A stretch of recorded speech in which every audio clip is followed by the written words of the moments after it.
Welcome. আজকে নবম দশমের যারা ভেরিফিকেশনে ডাক পেয়েছেন তাদের সাময়িক একটু আশাহত হওয়ার মতোই সংবাদটা। মানে আশাহত এই কারণে বলছি, এসএসসিকে তো প্রথম থেকে আমি একটা কথা অনেকবার বলেছি, না চালে বিশ্বাস নেই। এদের অবস্থা হয়েছে তাই। প্রথমে এরা হলফনামা দিয়ে জানালো ২৬ তারিখে আপনার যে ভেরিফিকেশন শুরু হবে নবম দশম, তারপরে মোটামুটি জানা যাচ্ছিল ২৯।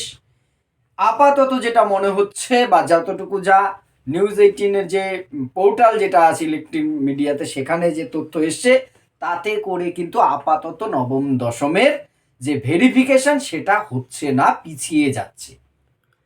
কবে নির্দিষ্ট করে বলা যাচ্ছে না। দুটো তারিখ সামনে আসছে, এক ৭ তারিখের পর আর একটা আসছে ১৫ তারিখের পর।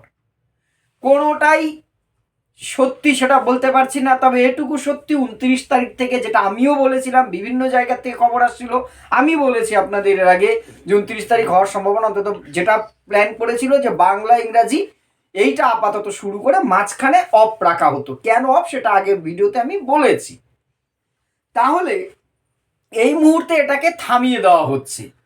এই খবরটা আপনাদের সাথে শেয়ার করার একটি কারণ, আমি আগের যে এখানে বলেছিলাম যে ২৯ তারিখ থেকে হতে পারে। অনেকে বিভিন্ন জন আছেন, বিভিন্ন জায়গায় দূরে থাকেন কাজের সূত্রে, কেউ চিকিৎসা সূত্রে, তারা অনেকেই টিকিট কাটবেন কি করে। একজন নর্থ বেঙ্গলের হয়তো আছেন অনেকেই, তিনি কলকাতায় আসবেন, হুটহাট করে যদি হয়ে যায় টিকিট পাওয়া এই পিক আওয়ারে যে কী চাপের সেটা তো খুব ভালো জানি। আমি নিজে নর্থ বেঙ্গলে দীর্ঘদিন চাকুরি করেছি, ১২-১৩ বছর যাতায়াত করেছি, তখন জানি আর এই সময়টা টিকিট পাওয়াটা কতটা সমস্যার হতে পারে।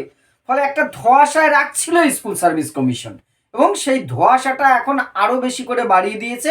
তবে এটুকু নিশ্চিত থাকুন, ২৯ তারিখ শুধু নয়, এসএসসি যেটা বারবার বলেছিল ২০২৫-এর মধ্যে নবম দশমের ভেরিফিকেশনটা অন্তত শুরু করতে চাইছি, তারা এই মুহূর্তে সেটা আর চাইছে না, করছে না। যদিও তাদের কিছু বাধ্যবাধকতা আছে। বাধ্যবাধকতা কি?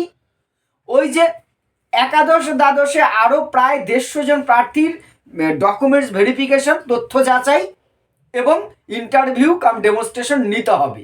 এই ১৫০ জন কী করে এসছে আমি বলেছি যে এটা একটা কোর্ট কেস ছিল। যারা ওই কাস্ট আপডেট করেছিলেন এমন যারা মামলা করেছিলেন তাদেরকে বিচারপতি গত ১৬ তারিখে একটা রায় দিয়েছে। সেই রায়ে যেটা বলেছিল যে ২৪ ঘন্টা তারা আপডেট করার টাইম পেয়েছিল। সেই ১৫০ জনের ইন্টারভিউ আছে। এবার 11-12 ইন্টারভিউটা শেষ করে নিয়েই কিন্তু নবম দশমের ভেরিফিকেশন শুরু হওয়ার কথা ছিল। এসএসসির এমন পরিকাঠামো নেই যে এইটা চলতে চলতে ওটা চালাবে। এখন এরা যেটা মোটামুটি একটা পরিকল্পনা করেছেন যে 11-12-এর যেটুকু আছে সেটুকু পুরো কমপ্লিট করে তারপরে নবম দশমকে শুরু করা হবে। এই জন্য টোটাল প্রক্রিয়াটাকে, নবম দশমের টোটাল প্রক্রিয়াটাকে একদম ঠেলে দেওয়া হচ্ছে। আমার যেটা মনে হচ্ছে ৭-৮ তারিখেও হওয়ার সম্ভাবনা খুব কম। এটা শুরু হতে হতে প্রায় ১৫ তারিখের কাছাকাছি চলে যাবে। তার আগেও হতে পারে কয়েকদিন, অর্থাৎ তার আগে এমনও হতে পারে যে একাদশ দ্বাদশের ফাইনাল মেরিট লিস্ট বেরিয়ে তারপরে নবম দশমটা শুরু হওয়ার মতন জায়গায় যেতে পারে। এই মুহূর্তে এবার যারা নবম দশমের ভেরিফিকেশনের জন্য দুশ্চিন্তায় ছিলেন, এই হয়, আপনারা এতটাও দুশ্চিন্তা করবেন, আপনারা সময় পাবেন। এমন নয় যে আজকে রাতে একটা, এসএসসিতে সব রাতেই করছে, দিনের বেলা সাধারণত কিছু করে না। আজকে রাতে একটা নোটিশ দিয়ে বললো আপনাকে কালকে ভেরিফিকেশন, এমনটা হবে না।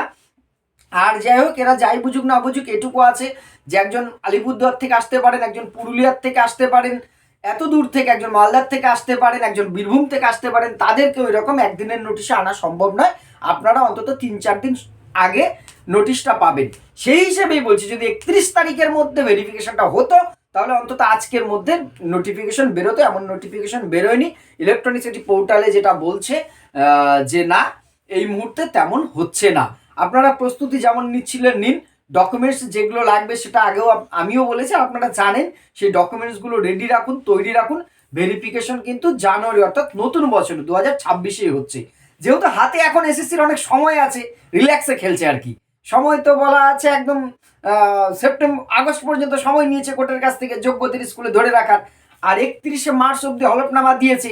কিন্তু এসএসসি যত জায়গায় কমিটমেন্ট করেছে, এসএসসির কিন্তু একটা কমিটমেন্টই, এরা কোনো কমিটমেন্টই মানে না। এই কমিটমেন্টটা কিন্তু এসএসসির খুব ভালো লেগেছে, তাই না? মানে ব্যঙ্গ করেই বলতে হয়, ভালো লেগেছে। এরা একটাই ঠিক, এরা যত জায়গায় যা যা কমিটমেন্ট আজ অব্দি করেছে, এদের মোটামুটি এরা সেগুলো মানবে না। অর্থাৎ সেটা ধরে নিয়ে আমাদেরকে এগোতে হবে। তবে যাই হোক, যাই হয়ে যাক না কেন, যোগ্যরা যাতে বিদ্যালয়ে শিক্ষক শিক্ষক হিসেবে যায়, এইটা অন্তত এসএসসি নিশ্চিত করুক, সেটাই আমাদের চাওয়া থাকবে। সবার জন্য শুভকামনা রইল। ধন্যবাদ।